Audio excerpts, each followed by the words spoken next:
Hey, how are you doing? My name is Stacy Ann Louie. You guys know me as lactation consultant. I'm a doula, birth and postpartum. The majority of my work is in lactation. I love supporting women. I'm a birth geek, but the way I show up for most is during their breastfeeding or pumping, whatever you want to refer to it, that is me.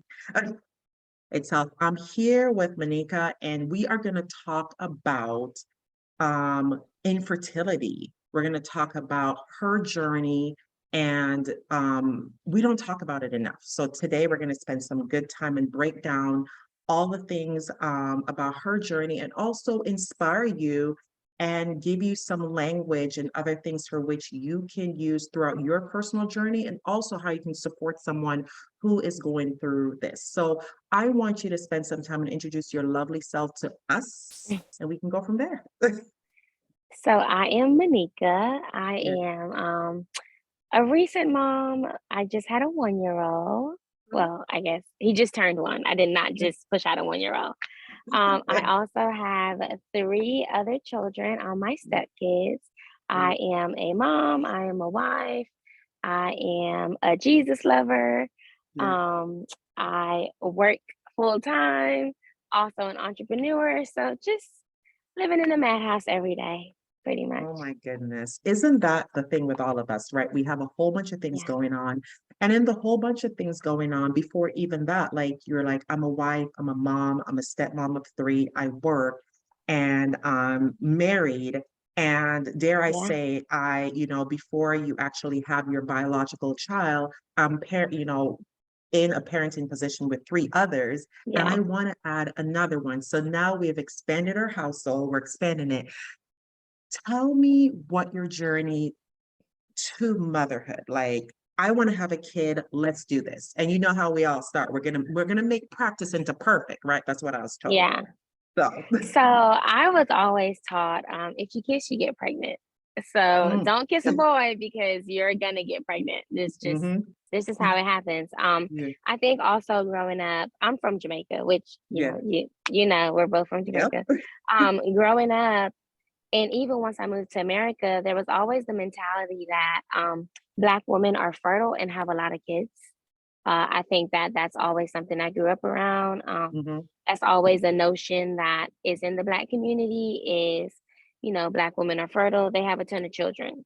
Um, and I personally didn't really know or register with any Black woman that had infertility issues until I came out and voiced my infertility issues. Before I had SJ, that's the baby. Before I had SJ, I had a miscarriage. And before I had my miscarriage, I had always thought, like I couldn't get pregnant. And I was like, man, this is crazy. Because I was engaged before my husband. And I was like, how come I never get pregnant? This is weird. And so I started going to the doctor. And probably at my second appointment, I found out I was pregnant. So I was like, oh, this is very weird because I've always missed my period. I've always taken pregnancy tests. They've always been negative. And I was at work one day and I was like, I missed my period. And my manager was like, take a pregnancy test. I was like, girl, ain't no way I'm pregnant. I can't even get pregnant. So I went across the street, took a pregnancy test. I was pregnant. I sent my Wow. husband a picture of the pregnancy test, freaking out like, I cannot believe I am pregnant. Like, this is Yeah, insane. And I had found out pretty early. I was only 5 weeks when I found yeah. out I was pregnant. And I remember I was so excited because all my life I Wow. have wanted to be a mom. Like if Yeah, anybody says, what do you want to do when you grow up? I'm like, I want to be a mom. I want to be yeah, a nurse and I want to be a mom. Those are my yeah. plans. So I ended up losing that baby. And after I lost that baby, I was going to an OBGYN and she said, don't worry about it. Now we know you can get pregnant. So it'll be Okay, easy. I'm like, okay, great. This is awesome. Let's try to have a baby now. So okay. we try, a few months go by, nothing. Um, and then the doctor is like, okay, let's run. After 3 months, she's like, let's run some procedures and some tests. I'm like, okay, great. They do blood work. Then they do like this procedure to check if my ovaries are open, not my ovaries, my fallopian tubes are open. Then they do like this blood work and all this stuff. And I'm like, okay, still haven't gotten pregnant. Then they're like, okay, well, let's do blood work every single month. It was like after my cycle to see if Yeah. my body ovulates. So after a few months of that, they realized that my body doesn't actually ovulate and I don't Mm, create an egg. So then they're like, okay. So then I remember the doctor sat me down with my husband, and she was like, this is going to be a long journey. It may not be easy. I was going to start Femera, which is also called letrozole. And okay. she was like, it may not be easy. We're going to go through this medication, but you can only take this medication for so long because then that has its own issues. And Okay. your ovaries could burst, they could become enlarged, all this stuff. So I'm like, Yeah. okay. And she's like, you may not get a baby out of this. And I'm like, okay. So I start taking the medication, and let me tell you, that was a journey. That was a Wow. struggle. So when you take that medication, you have to take it a certain day in your cycle, Mm-hmm. and then you have to have sex after Mm-hmm. you after a certain amount of days. You have to take the medication for 5 days, and then you have to wait a certain amount of days. Then you have to check your ovulation every single month. I mean, yeah, every Yeah. single month you have to check your ovulation over a certain amount of days. Then you have to have sex in this window, and then you have to go to the doctor and get blood work, and then you Wow. have to take a pregnancy test in a certain window. And then if I'm not pregnant, I have to start the medication cycle all over again. And mind you, all of this is happening after coming off of the heels of a miscarriage. So Wow. I'm dealing with the struggles of losing a child that I thought I was going to have. And then I'm dealing with the struggles of being a stepmom. And two of our kids, my husband has had custody of since they were little. So they live with us. So I'm dealing Mhm. with the struggles of having to wake up every day and show up for my kids, and then having to wake up and show up for my husband, and then trying to deal with my emotions and my grief of losing a baby, and then dealing with the hormones of taking that medication, dealing with the side effects. And then, mind you, you get all the side effects of pregnancy. So Oh, wow. imagine the misery every single month of your boobs getting tender, nauseated, not wanting to eat, then craving certain foods. And then in your mind, you think, oh, it worked, I'm pregnant. And then you take a pregnancy test and you go to the doctor and you're not pregnant.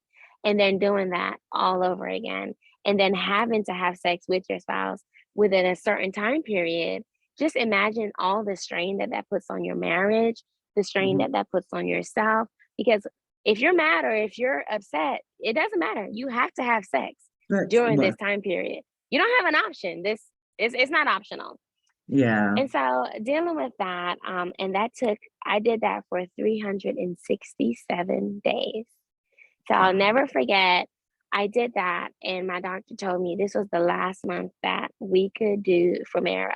That your next option was IVF.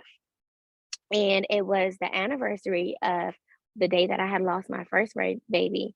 And I went and I took that day off. I got a tattoo. I just kind of sat in my thoughts. It was a year later. And Yeah. then 2 days later, it was a Saturday. My Yeah. IVF appointment was the next Tuesday after that. And I, like clockwork, have to take the medication, have to take the pregnancy test. I do this every month, so I know what to expect. So I'm like, Yeah. yeah, I'll just take this test. It's going to be negative, whatever. Let me move along. But I had to take the test because I had to report back to my doctor. Exactly. I, ta- I take the test and it's positive. And I don't know if I was like in shock or if I Yeah. was like, this has to be a joke. So I take a different brand because I'm like, there's no way I'm pregnant. There's no way. I do this every month and I'm never pregnant. I Yeah. have an IVF appointment in 3 days. There's no way I'm pregnant. And I take another test and it's positive. And I'm like, okay, all right, okay, I'm gonna do this. So Wow. I start to, and mind you, because I did this every single month, when I found out I was pregnant with SJ, I was like I was like 4 weeks pregnant. But it's Yeah. because I was on a constant cycle So, where I oh. had to do that. So I Mhm. go to the doctor and I'm super early pregnant. And then when I had my first miscarriage, I had subchorionic hematomas, which if people don't know what that is, they're blood clots Yeah. in your Please uterus. explain. Explain So what that is. subchorionic hematomas are pretty much blood clots in your uterus. They're pretty common. Hmm. But what happened is with my first baby, I had a subchorionic hematoma and it ended up, I guess, taking over. So I lost my first baby at like 8 weeks. So my placenta Hmm. didn't have a chance to attach to my uterine wall. Hmm. um Not the placenta, what is that, the yolk sac didn't have a That chance feels. to attach to the uterine wall, and the blood clot ended up, I guess, kind of taking it over. And I actually so I lost my baby on November 6th. November Hmm. 2nd was my daughter's birthday, and we took her shopping, and my back was hurting me really bad, but I had never had a baby. I didn't know what to expect. My Yeah. back was hurting me so bad, and I was like, okay, maybe I just overdid it because we took her to the outlet. So I called the doctor, and I told the doctor my back is hurting, and they're like, just take it easy. And then the next day, I had dark brown blood, but that is to be expected with subchorionic hematomas. So Hematomas. they're like, that's normal. Don't worry about it. Take it easy. You need to be sitting down as much as possible. So that was on the 2nd is when we took her shopping. That was her birthday, November 2nd. So on the 6th, I was at work and I started bleeding, bright Hmm. red blood. And I start freaking out. And I called my husband. I ran into my manager's office. I called my husband and I'm like, you have to pick me up. I'm bleeding. I don't know what to do. Nobody knew I was pregnant at that time. Yeah. I'm like, I don't know what to do. So we go to the doctor's office. And they squeeze me in, and I'm sitting there waiting on an ultrasound, and I'm like, I have to use the bathroom so bad. Like, I really have to use the bathroom. I feel like I'm gonna pee on myself. And I go to the bathroom and I like pee and I wipe, and my baby, like my yolk sac is on the tissue paper. And it was the most traumatizing thing I think I have ever experienced. But so just say all that to explain subchorionic hematoma. So that happens. So then I get pregnant with SJ and I am bleeding again. Hmm. And I'm like freaking out. So until I was about 13 and a half weeks, maybe 14 weeks, I Yeah. bled every single week. During the course of my pregnancy, I probably had about 25 ultrasounds because Yeah. I kept bleeding. And then the crazy part is because I found out so early, until I got to, I think we heard a heartbeat at around 9.5 weeks. It was the longest 5 weeks of my life because every time I would bleed and I would go in and they would do ultrasound, they can't see anything because Mhm. you're too bright. I mean, you're too soon. Do too There's soon. there's nothing for them to see. And it was the most nerve-wracking time of my life to get to that heartbeat. I was like, I don't know if I'm gonna make it. It just I didn't know what to do. And um I had to really, really build my community during that time. And Hmm. I found people who had been through that same walk that I had been through because during the times of my miscarriage and during the times of being pregnant with SJ, a lot of people would constantly tell me like, oh, it's going to be okay. And, try not to stress, try not to do this, you're still young, it'll be fine, you have plenty of time. And those were like the worst possible things that people could say to me. Like, you're telling me try not to stress, but I'm literally in the same situation that I was a year ago when I lost my first child.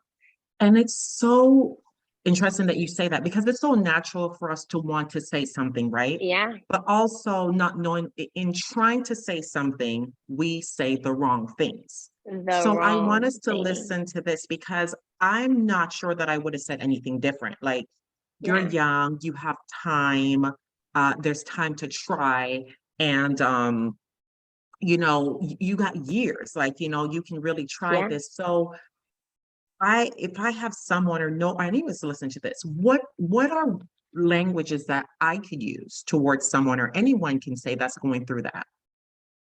So, if I'm being honest, there is absolutely nothing that you can do to make the situation better. And I Oh. think that when people come from a place of trying to fix it or Hmm. trying to offer, I would say predestined advice, like don't try to offer any present, any future advice, like nothing that gives the terms of it'll happen for you, or you'll have time, or just keep trying, or it's not your time is yet. Try not Mm, to give those advices, because the thing is, you don't know how long that person is going to be in the thick of infertility. So when you tell someone it'll happen, or they have time, and a year passes, and then 3 years pass, and then 7 years pass, and then 10 years pass, and this person still hasn't gotten pregnant, they don't feel like they have time, because mm. now 10 years of their lives had passed, and you're constantly telling them, just keep waiting, it'll happen, just hold on. And those 10 years seem like a century. It seems Yeah. like forever when you're in the thick of the moment of, and even though I was blessed where I only experienced that for 367 days, but who counts 367 days? That And was I the think that's longest. important. That's important Yeah, that you said 367 days. yes, Because a lot of women can go back and say the day that they had their kid, the day they got pregnant, yeah, but a lot of people don't talk about what it's like to go in the bathroom and yeah, really experience that loss, to feel that the yeah, bleeding that happens every month, and then to also how to comfort someone. So yeah. would you say, like for me, I had to learn the difference between sympathy and empathy. What you're Hmm. saying to me is that a lot of people offer sympathy, but empathy for me is sitting with someone and saying Yeah, that I don't have all the right words. I don't know, yeah. but what I want to do is just to be here for you. And Exactly. And that's just it. that's exactly what someone needs in that time. Sit in their room on the floor while they're in the bed crying in a ball. Mhm, Sit on the phone when they're taking another negative pregnancy test, and all they can think about is, please God, let this be the time. You know, mhm. like, give them books, offer them comfort, like find them community groups of people that have walked through that same walk of life. Like, tell them, I don't know what you're going through, but I am here, whatever you need. And when they do, and a lot of times we don't reach out to people in those times, but when Mm, they do reach out to you in those times of need, be there for them. That is so crucial, because people will say, whatever you need, I'm here. And 9 times out of 10, someone struggling with infertility, they don't share it, because it's like a stigma in the Black community, yeah. and they don't share it. And that one time that they do share, if you're not there for them, they will never open up ever again to See, anyone. and that's the thing. So you said, of course, the stigma in the Black community. We're talking about your loss, you're a Yeah. Black woman. We're here highlighting this. And so in that, let's talk about like support. Number one, you Hmm. said we're taught that we're fertile. Like, and the same Yeah. thing. I Hmm. was like, I'm a Black woman. I see people having babies around me. We're fertile Yeah. myrtles. We're gonna have babies. And I never thought about infertility. I never thought about loss. I never thought about any of those things because, as you Hmm. said, it's a hush hush. Yeah. How did you did you go seek in your group of specific Black women, or how did you find even Black women to, or was there ever anything? So, so I actually got really fortunate, and I won't say that I had a lot of women that were support for me. One of the women that were support for me had been through the same struggles that I have, and Mm, honestly, she just shared her testimonial at church one day, and I was wow. like, that's it. Like, and my husband got connected with her husband, Yeah. and then we got connected together, and she was a very instrumental part, I think, for me, just for my journey and for my walk to motherhood. She was a big part of that. And then I left two OBGYNs to find one that would cater to just kind of my needs and just where I was. And I didn't find her until I got pregnant with SJ, but it was very important for me. And then I ended up having HG. So that was so much fun. Um, so it was very important for me to find someone that would be able to walk through that journey with me, knowing that I had lost a child and that I was going to be anxious about everything. So Hmm. I think that now there are a lot of communities online. There are Hmm. communities in Facebook groups. If you're a Christian and you're plugged into a church, my recommendation is to just kind of sought out those people in your church that have been Hmm. through that. Yeah. Especially if you can walk alongside someone who is on the same faith journey as you. I think Yeah. that that'll help a lot. Also, uh, books. There are a lot of books out there that can help. They may not be catered specifically to Black women, but they can help you walk through that journey. And then, honestly, not being afraid to open up and ask for help, because we will be Wow. surprised how many people we know have actually been through that. But Mhm. because of the stigma, you have no idea. You have no Yeah. idea that maybe one of your closest friends have had 5 miscarriages and you don't even know because she's not opening up about it and you're not opening up about it. So nobody knows that you guys could really help each other. So I think that being able to open up and talk about it, I do get a lot of backlash sometimes. Excuse me. Mm. Some people think that I talk about it too much. Um, but then I think that for me, when someone messages me on Facebook or on Instagram and say, hey, like my wife is going through this struggle, like, can you help her? Or when someone messages me and says, hey, I'm trying to get pregnant and it's not working, and now I'm getting depressed, like, can you help me? Can you talk to me? Can you tell me, what you did? Can you just sit on the phone with me when I cry? Like, I've literally had women Wow. message me and say that and do that. And I've had husbands message me and say, how can I be there for my wife while she's going through this difficult time? So I don't care about people that say that I post about it too much or talk about it too much. It doesn't bother me at all, because if I help one woman not feel as alone as I felt, and the thing was, I wasn't alone physically. I had a lot of people that were there in my Yeah. circle. I had my husband, I had my family, I had my sisters, my husband's family. But the problem is that they all said the wrong things. They all Mm. didn't support me the way that I needed to be supported. They Mm. all supported me the way that they thought was best, but it Yeah. wasn't actually best for me.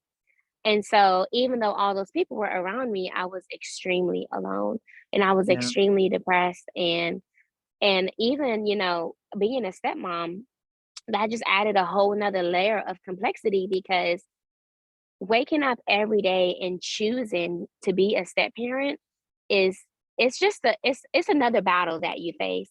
Yeah. And doing that and dealing with that and waking up every day and knowing that I have responsibility of these kids that I didn't even birth, and I can't even have the joy of being a mom to a child that I physically gave birth to. It was one of the hardest things that I had to do, because you battle with yourself, because it's like, yeah, you love your husband and you love your stepkids and you want to pour all that you have into them, but it's not enough. It's Yeah. not enough for you. And you feel bad and you feel guilty knowing that this life that you have, even though it's great and it may be perfect, it's not enough. And it's like Yeah. people would say, well, you're selfish and you don't appreciate what you have. And it's like, you do appreciate what you have, but being a mom, motherhood is magical. Like, it's Yeah. just, you cannot even put into words what that is. And the yearning every day to get to that magic can Yeah. lead you into a depression that you have never experienced until you've experienced it.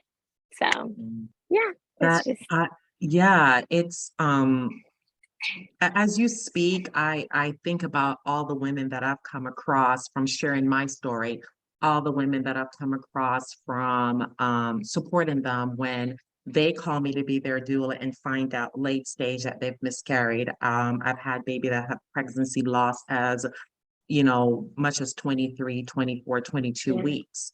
So it's a complex situation to be in, and to also support some of those women when they give birth again, and to also never support those yeah, women if they ever give birth again.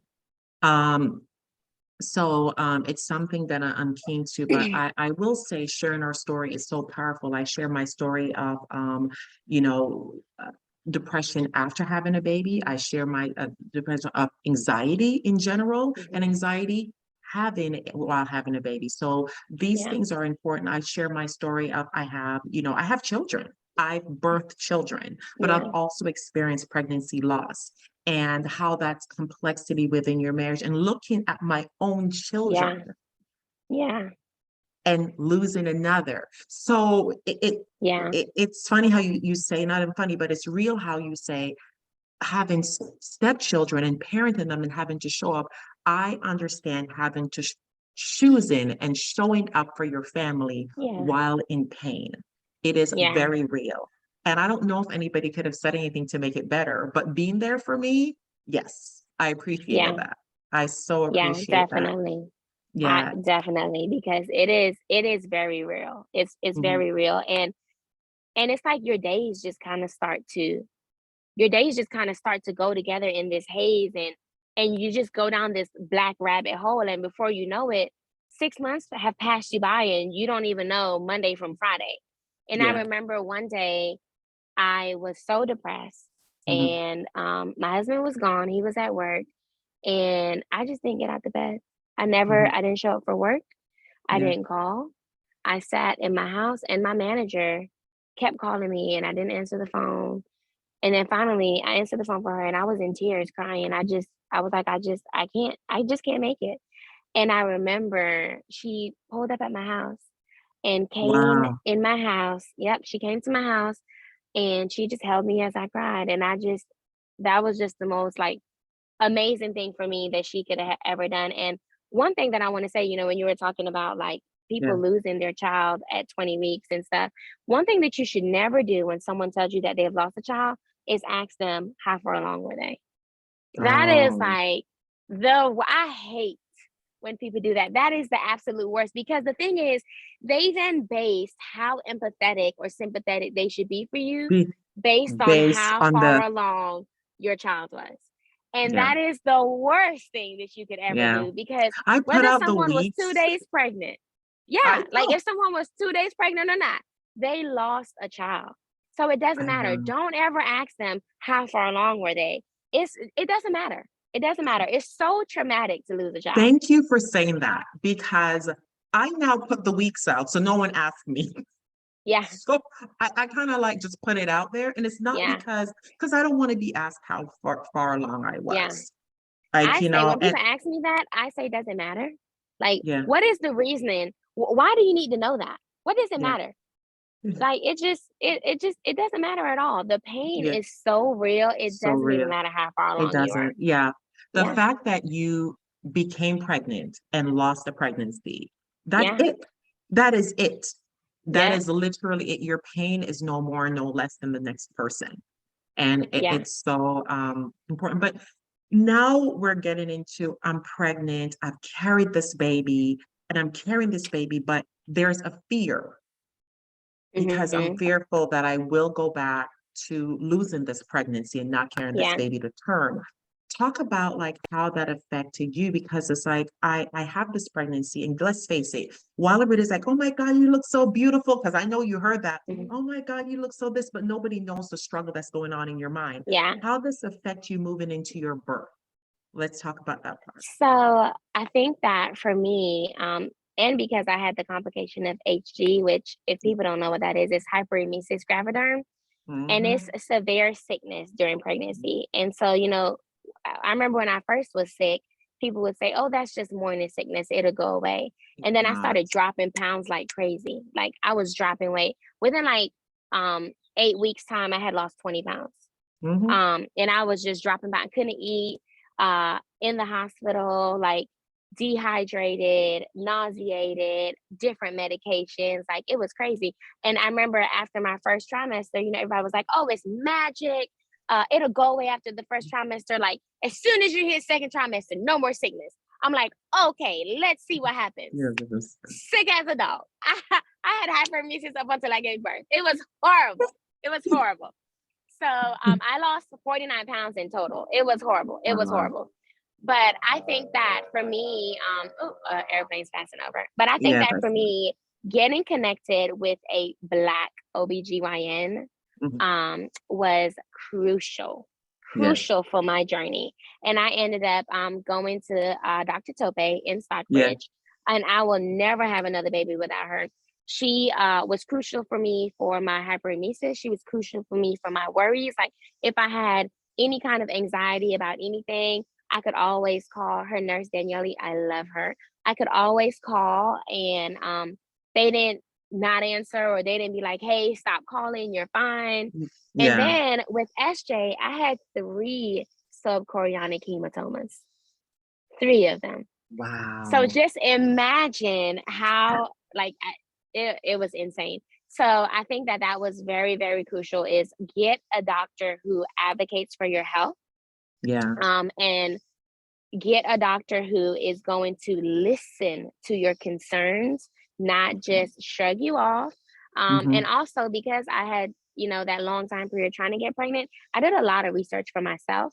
I knew Yeah. exactly what I wanted. I knew exactly what I desired.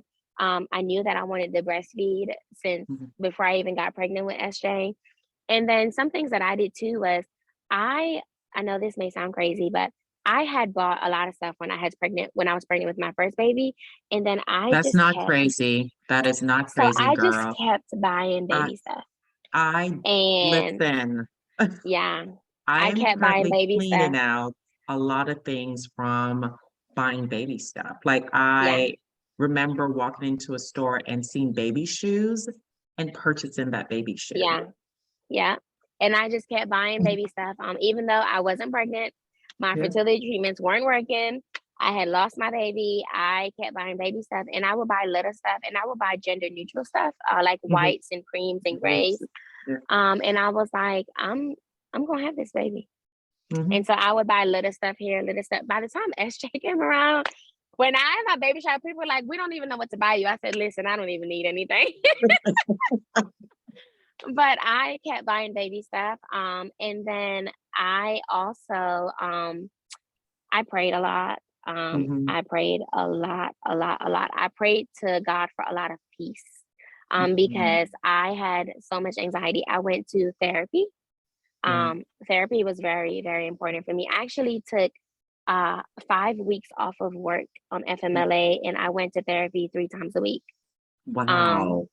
yeah, because I was so depressed. I couldn't get past the grief of losing my baby. Hmm.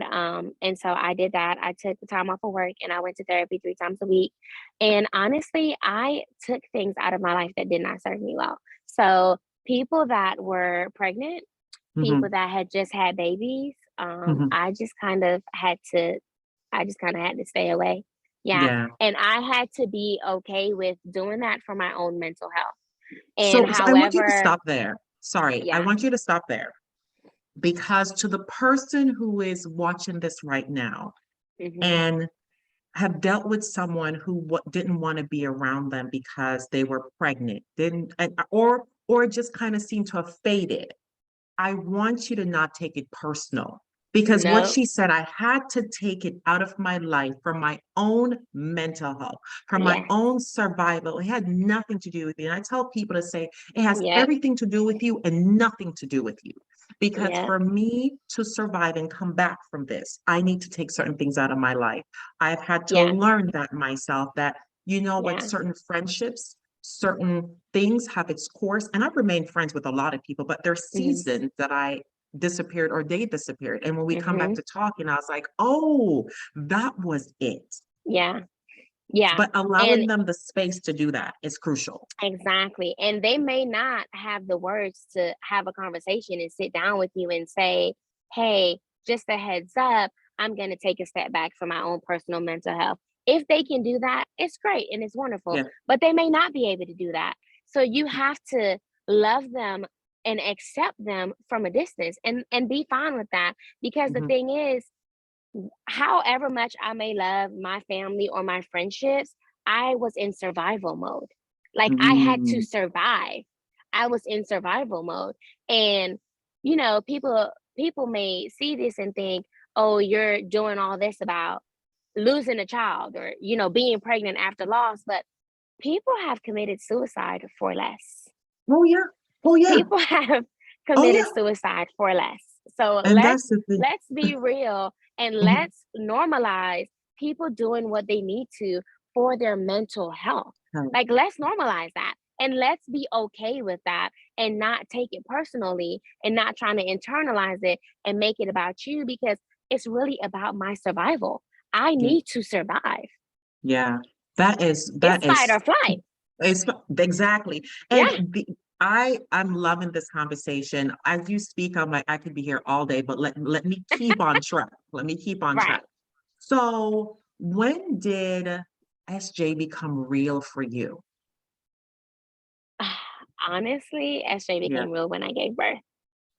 I had a feeling. I Yeah, had a feeling that yeah, it didn't come real until you held him in your hand and you're like, yeah. man, this chunk of baby isn't, by the way, he is Yeah. extra cute.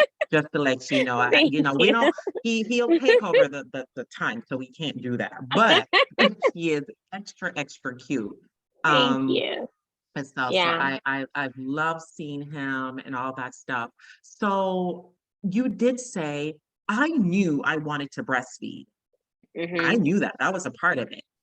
Yeah. So in there, was there any anxiety around breastfeeding? I think for me, not so much, Mhm. because I did do a lot of research. I had so much time to Yes. prepare to be pregnant. Mhm. And I did a lot of research, and Kiana always makes fun of me that I literally hit her up when I was like not even 4 months pregnant yet. Yeah. I was like a few weeks. I think I hadn't even maybe found out the gender of SJ yet. And I had like been Googling lactation consultant. I had Googled black lactation Lactation, consultants. yeah. And I hit her up and I was like, hey, I'm pregnant and I need a lactation consultant. And she was like, okay, when are you gonna deliver? I'm like, no time soon in July, but don't worry about it. This is maybe like December. Yeah. I'm like next July, but don't worry about it. And she's like, girl, you have to call me back. And I was I like, remember no, we've had this you, conversation. yeah. We've had this She thought I was conversation. crazy. She Yeah, thought I I'm was sure. crazy. But And the then thing is, she didn't know the history then. she didn't. She didn't know the history then, but I was like, yeah, you gonna help me because I'm gonna breastfeed whether I like it or not. And Yeah. so I think that for me, that was a big part is being very determined. And even Hmm. now, SJ is one, and I still pump, I still Yeah. breastfeed. Yeah. And I think that the determination is Hmm. what helped me through breastfeeding because I did have one night where SJ had a lip tie and a tongue tie. Hmm. And it was so painful. And he was like a month old. And I was Yeah. determined also not to pump until he was 6 weeks. Yeah. And so I called Kiana like in the middle of the night and I was like, I'm finna quit. Like Yeah. this is so painful, I'm finna quit. And she was like, no, you don't want to do that. She was like, come and see me tomorrow. And so I went and saw her and she gave me some recommendations for some pediatric Yeah. ENTs. Yeah. And then we got it fixed and I was like, oh, thank you, Jesus. But I remember like I said, even before I had SJ, I was like very determined to breastfeed. I knew Hmm. that I wanted that to be a part of my journey. And I knew Yeah. that I was going to make it work no matter what. Like I was going to do whatever to make it work. And Yeah. I was like, I had to hock her all the time. I Yeah. was feeding all the time. And in the hospital, they tried to give SJ formula. And I was like, no, No. no, we're not doing that. So SJ had, because I had hyperemesis, SJ was born at 5 pounds. Yeah. And so he had a lot of blood deficiencies, just like me because I wasn't eating anything. I couldn't Yeah. put down vitamins, none of that. So like his hematocrit was low, he had jaundice, Hmm. um red blood cell count was low, like vitamin something was low. Like he just had a lot of deficiencies and they couldn't get any blood from him.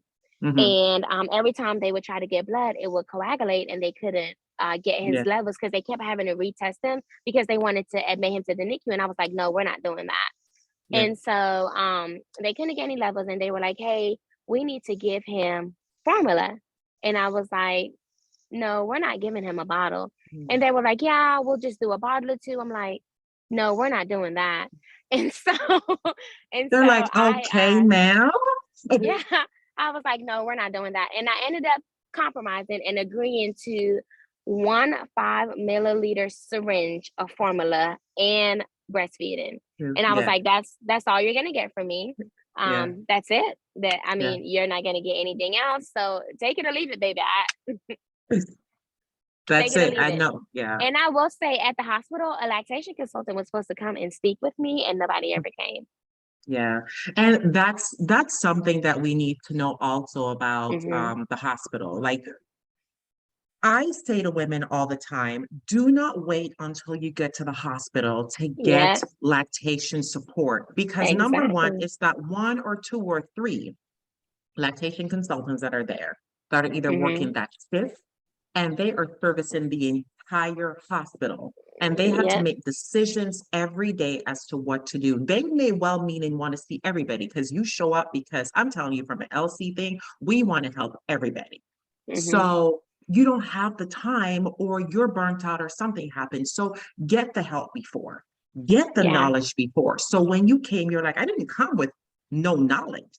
Exactly. And even with that, you still had to stand in yourself like, okay, where's the person to help me? There's no one. Yeah. Okay. So you're Yeah. battling from day one without your armor. Mhm. That's it. Yeah. Yeah, pretty much. Yeah.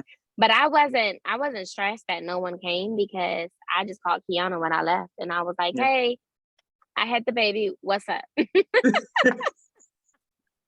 And she was like, "Girl, you and SJ come on over."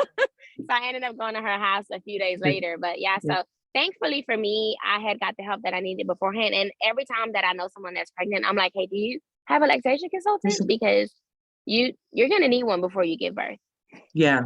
And then And you're in a it's so haze after important. you give birth. Like you're in such a haze, like you just birthed a human being. I don't want to worry about now have to Google and find lactation consult. I don't have time for that. I don't have the time. I don't have the Yeah. patience.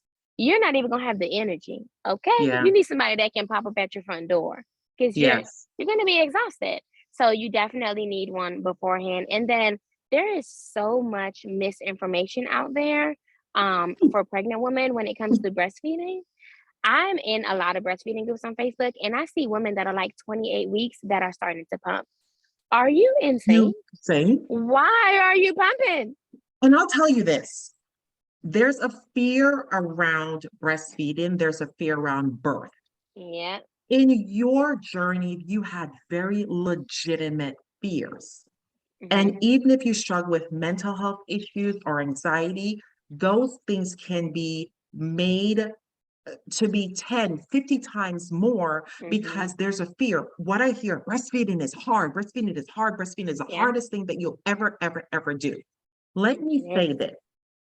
It's there are lots of things about the process that can be hard, such as a tongue tie, such as me not being confident, such as the way my birth was, such as the way my pregnancy Hmm. was, such as supplementation, the way how we come to it can be hard. But also the understanding of what children should do, babies and infants. We don't realize Yeah. sometimes that they're supposed to feed like it's an all-day buffet. Yeah. We are Yeah. thinking that we're supposed to produce 2 ounces from our breasts, and that's not the way. And then Yeah. also, we don't know that if we pump too early, that can also lead to you having preterm labor. Labor. Yeah. You can literally, you do not want to have a preterm baby if that wasn't on your chart. Don't wish Right. it on yourself. I tell people if you're not making milk today, you don't have milk for tomorrow. And they're like, what? Catch me and I'll tell you why. But if you're Yeah. not making milk for today, you don't have milk for tomorrow. What you produce today is what you should live for Yeah. itself. When your baby comes, there's hormones that are released and it will help you to feed your baby. But I'm so Yeah. happy that you say that there's so much information out there. And even IBCLCs that are out there saying that breastfeeding is hard, I think we need to stop saying that. And the Yeah. reason why we need to stop saying that because we're feeding the culture of fear. Yeah. There are things that are hard in the journey. Motherhood is hard. It's hard. It's Yeah. footish. But you want to know what we do? We desire it. Yeah. We show up for it. We will Exactly. kill for it. And I think if they said breastfeeding is hard, but it's attainable, that could be better. But it's just breastfeeding is hard, period. Period. And I'm just like, okay, are you gonna assist me with that? Like, are you gonna give me some resources, some tools to make it not hard, or is it just breastfeeding is hard, period? Yeah. Point Period. blank, end of sentence. And then It they is. just move along to something else. And I'm like, whoa, okay, hold on. Hold Wait. up. And the type of birth you have and what happens after really does impact your Hmm. breastfeeding journey. I learned that for myself with my first birth.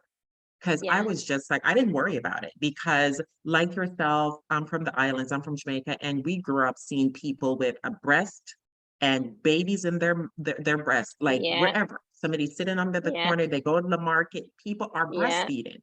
So it was so normalized to me. I didn't Yeah. think anything of it. I didn't think about the people who were struggling or anybody struggling. After I had the baby, my aunt was like, yeah. And I was like, you're going to wait until now to tell me? Yeah. Yeah. My mom didn't tell They me don't talk anything about until it. I had the baby that Yeah. it, I'm like, why? Yeah. I Yeah, definitely I hate that. And that's why I think that a good group of licensed medical professionals in your team is extremely crucial.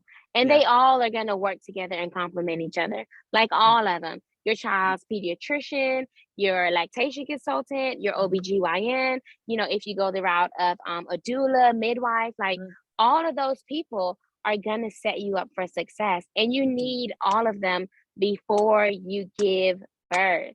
yeah, You you you do. need all of them before. I'm telling you, like people think that preparing for the baby is just, oh, let me make this nursery and make it look cute, and then bam, I'm gonna have a baby and everything's gonna be magic after that. No, no, no, no, Mm, no, no, no. that's the You thing. need to set yourself up for success so that when you give birth, you do have a seamless transition into breastfeeding, into motherhood, into whatever pediatric doctor you choose. Like you have to do the research and the hard work while you're pregnant. Like and early on in That's pregnancy. Like I early. wasn't playing.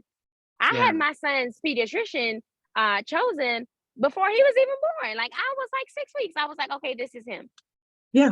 And like that's so important to choose the pediatrician before. And like Yeah. you, I did similar things. I did the work. I was like, this baby's going to be born. We need to find out. I'm asking people. I'm doing this. Mm-hmm. I'm Yeah. researching.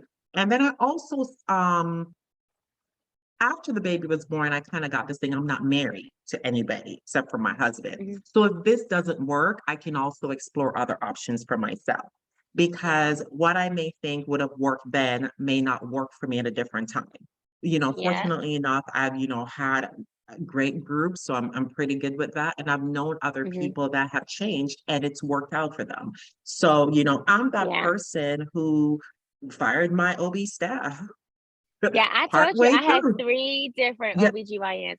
The yeah. one that ended up delivering me, I didn't see her until I was 13 and a half weeks. Yeah. So that's the thing. Like Yeah. I was fully well. I think I was like 28 weeks pregnant. And I was like, this here, I can't keep coming back to this. I can't. I came to the office after working and I was just overwhelmed. I put my head down, I started crying. And my colleague at the time was just like, what's going on? She's like, listen, she included me in on doulas, this, that, everything. She's like, come sit down. The same thing, like, you're going to need the afternoon off. Mhm.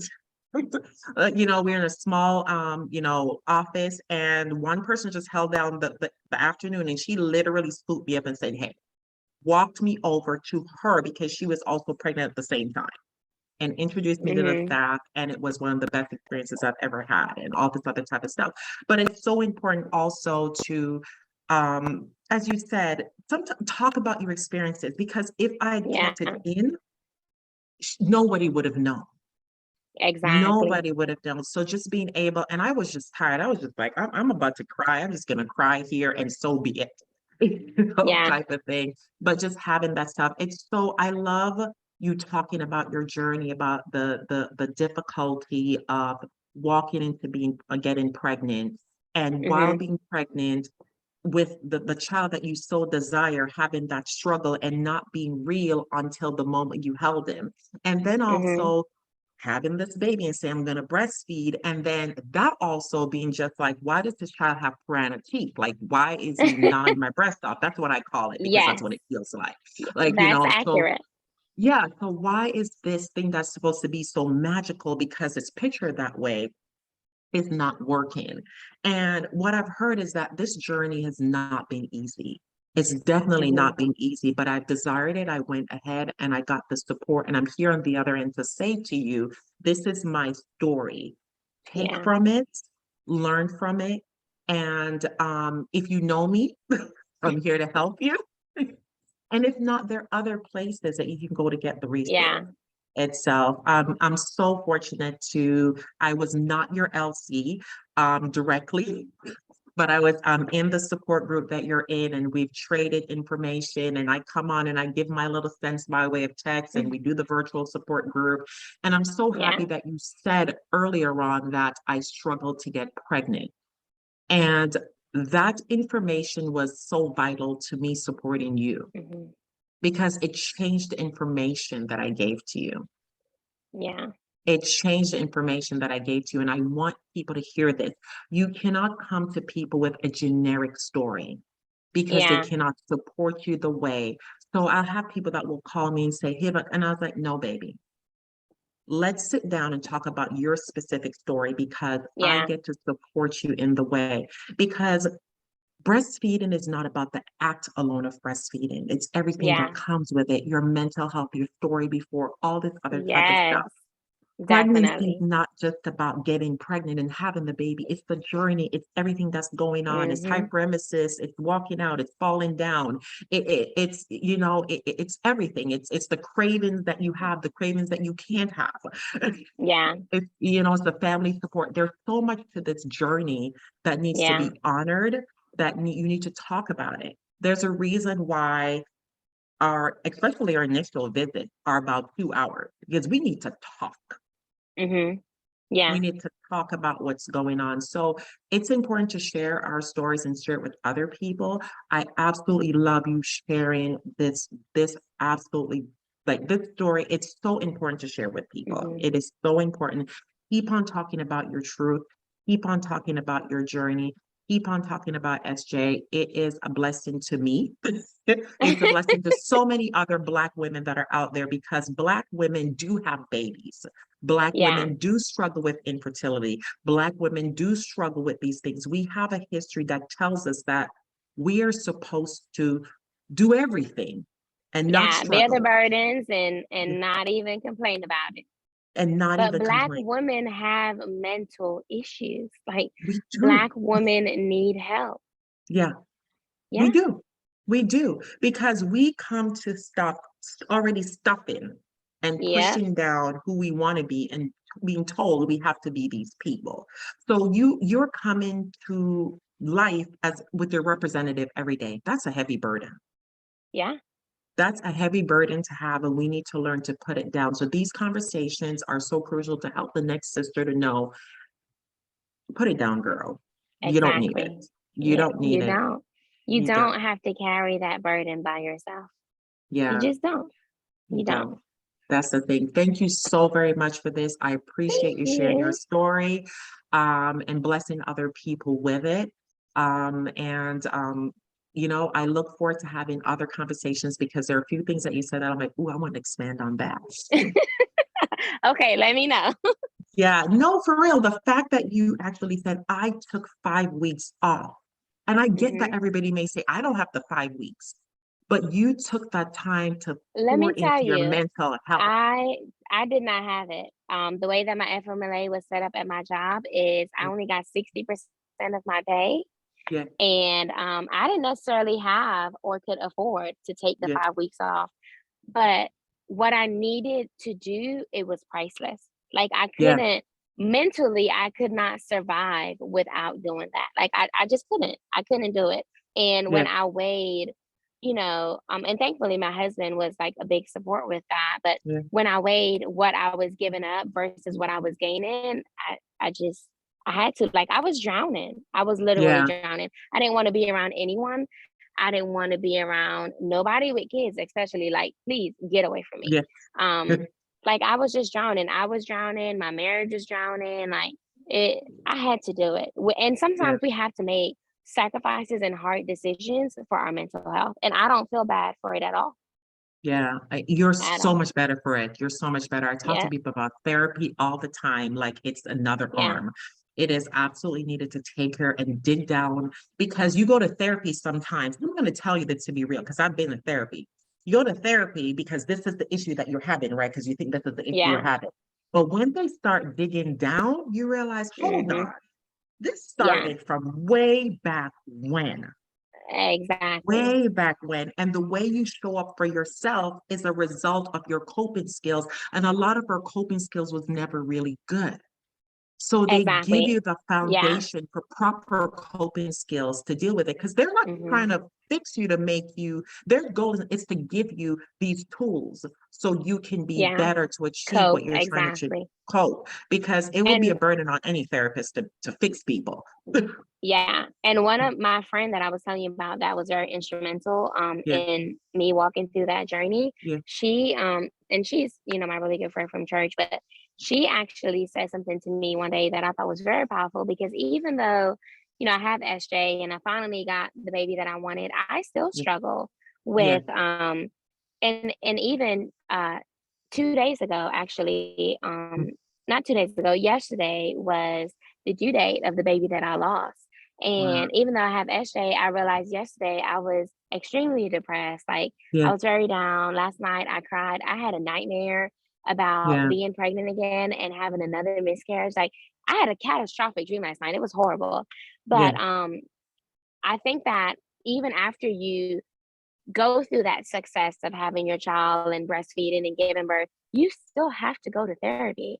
Because the thing yes, is, my friend, she told me, she said that she realized that she was parenting from a hurt place and not a healed place. mhm, And that, when she said that to me, like that was like dropping some jewels because I was like, it was right there. and I have to like be mindful and conscious and think about it all the time. Like, when I parent SJ, I'm like, am I parenting him this way out of fear?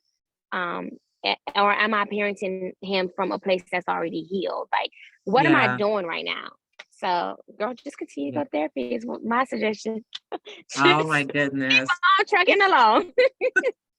Well, thank you so very much for this. I so appreciate it. I'm Stacey and Lily. We're talking with Mineka, and we just talked and spent this wonderful time talking about infertility, birth, and breastfeeding, how the journey looks. And I look forward to having many more conversations like this to highlight things and, as I say, normalize these things. We are no Yeah, longer trying to hide the reality of our journey. It shouldn't be closeted. We need to talk about it.